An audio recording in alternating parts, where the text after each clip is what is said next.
Now, how important was your exposure to once you became well regarded in the combat sports fields, professional wrestling? I know you went to Japan, all over the country, all over the world.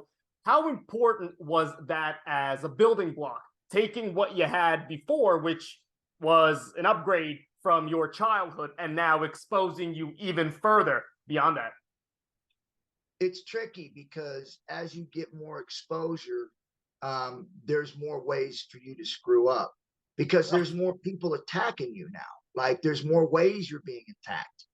And, whether it's being in a nightclub, and obviously I just stopped going to them when I was 20, 29, 30, about 34 years old. I said, I'm done going to clubs because I'd gone a few times and got in trouble. And it's just natural for you to go there because you're exposing yourself to more trouble and different trouble. People coming at you from all kinds of different ways for you to get in trouble, like punching someone, getting into a fight over something.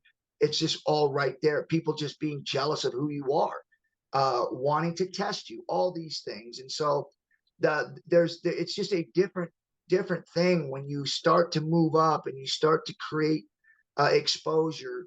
You have to make sure that you or people around you help you understand what you're getting into because man, I'll tell you, as we see today with the social media and everything going on and all the celebrities out there, they're human beings. And we only get to see the bad side of it. We don't get to see every single day life that they are as a human being. We only get to see what the media want to expose. And most of the time, not all the time, most of the time that they want to expose are things that they've done wrong because they get more hits or they get more views, as opposed to somebody doing something good.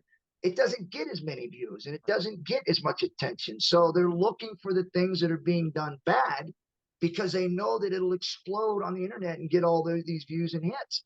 So as a guy, a person who has a lot of exposure in this day and age, you have to understand that. You have to really pay attention to that because they ain't looking for you to be a good Samaritan. They're looking for you to mess up.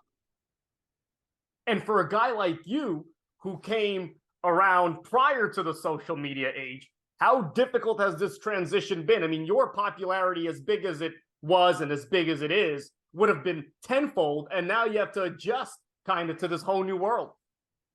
Yeah, it is. But fortunately, you get to go into it slowly. I think was it 2000, probably around 2004. I think was when it really became a thing. Um, it started to really now where you could really start getting these millions and millions of hits of being Right. able to catch somebody doing something, and it became this thing. Fortunately for me, I was at the end of my career, and I didn't have. I mean, I had the exposure, but not like a Conor McGregor or Right. John Jones or some of these other guys.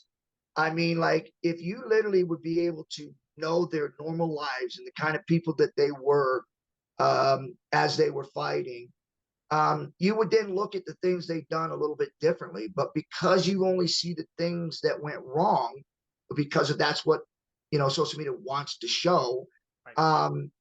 you get this idea of them, and it could be completely wrong. You don't know who these guys are, only what they've done when they're excited, or maybe they're mad, or they got broke up with their girlfriend or their wife, or there's trouble. These different things that happen, and then all of a sudden you have an opinion of this person because of what has been shown. And to me, I think social media is one of those things where it's a great opportunity for a lot of people, but at the same time, it can ruin your life on one exposure.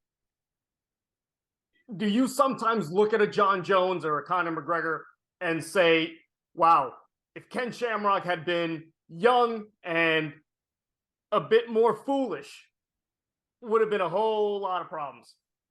Well, I mean, I made my mistakes, no question, and just like John Jones and just like Conor McGregor, that could have been me if it been that much exposure because I was volatile. You get guys like that, like John Jones. I mean, I'm just saying these names, but there's many other ones out there Sure. where we have this character that really sells fights, that people want to watch us fight because of who we are, our character, what we do to entice other fighters, to get in their face, to make it exciting, but for us, it's to just get us ready.